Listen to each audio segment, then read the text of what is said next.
شباب منو توبك چالنجك بكين باشا كس هي لجانت بۆ نمونە عاجزت نەکرد بێ يعني عاجزت کرد بێ عفو عاجز بي والله بۆ نمونە ئێستا پێکەوە قسە نەکەن والله نيتم برادر قصة هر نق لنا أوت صفاتهم يا قد أجت ورجل ناجين ما مريش كرشة هر نميني هر تبي هر سلامي هر إذا كان بس لو أني لقاني عند اسمه دانش مسرداني نكما أنا قد أو برادر مني كبرم قطع علاقة من لقاني كردبي أولني بۆ مەسلەی سوێند کامتان زیاتر سوێند ئەخۆن شوين ماكو كتس يعني بۆ نمونە کەسێک شتێکی پێ بڵێ سەر سوێند بخۆن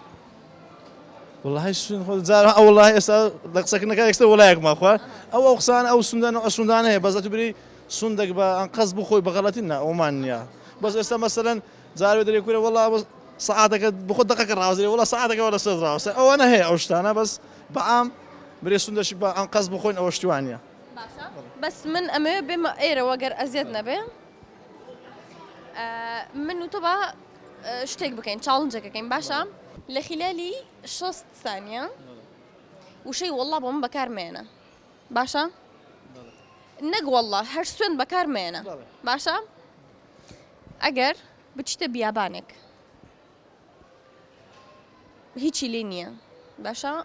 لە پەرداخێک ئاو پەرداخێک شەربەت کامیانە خۆی فداخل أو پێشتر گوێت لێ بووە نا هیچ مادەم پێشتر گوێت لێ بووە جملة نبوة يكم زارت ئەی چۆن یەکسەر ئاوە خۆیتەوە تيني مدبي أو دخومه خۆ شەربەتی شەر توێنێ تێشکێنێ وكو أو كنيا تاوە مادەم تۆی گوێت لێ بووە ئێ جملة نبوة گوێت لێ بووە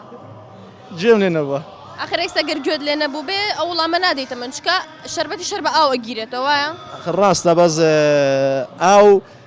هوكاري أويا فرقه لقى شربت راس مثلا كيدري دكتوري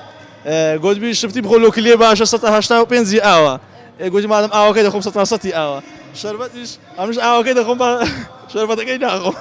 زۆر باشە دەستەکان خۆش بێ زۆر سپاس مەمنون خۆشحاڵ بووم لەگەڵێەوە زۆر سپاس مەمنون دەستەکانتان خۆش بێ بخێراتن بە فامیلیمەوە لەگەر هاوکاران و خەڵاتەکەم پێ بدەن دەستان خۆش بێ لە ماڵێ خێزاندارن وایە ئەگەر نزیک بیتۆ بێ زەحمەت خێزانکەت خواردنی خۆشە عیبینێ وڵا باشە هیچ خواردن لە دەرێ داوا ئەکەن بەخوای نە هیچ نە هیچ